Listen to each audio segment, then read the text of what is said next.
You know, long before Maria, you probably knew that Puerto Rico was in a world of financial hurt. It was $74 billion in arrears on a lot of debt that had been piling up with very little chance of finding a way to pay it back. And then, of course, Maria hit. And now a lot of bondholders had a creative idea to link the storm to a loan that could help out Puerto Rico. But as our own Lizzie MacDonald has found out, is doing a lot more to help the people who control the debt that is crippling Puerto Rico.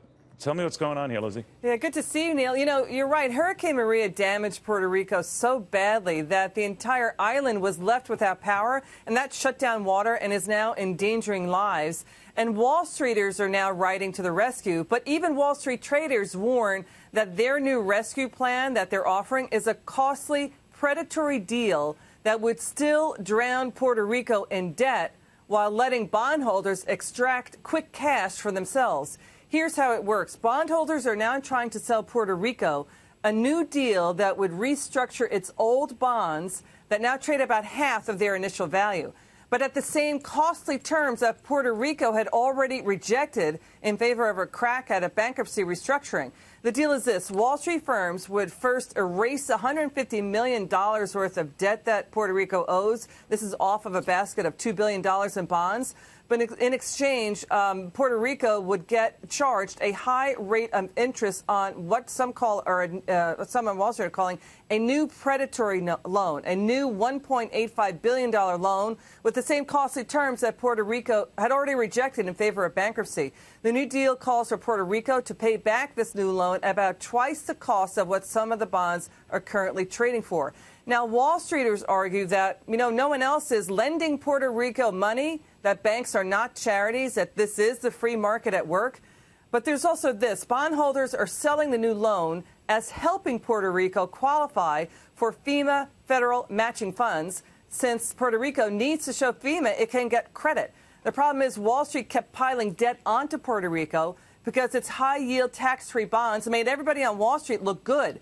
And we have this quote from a Bank of America broker. He says, you know what? Everyone on Wall Street knew Puerto Rico was not creditworthy, but that did not stop the underwriting of the debt.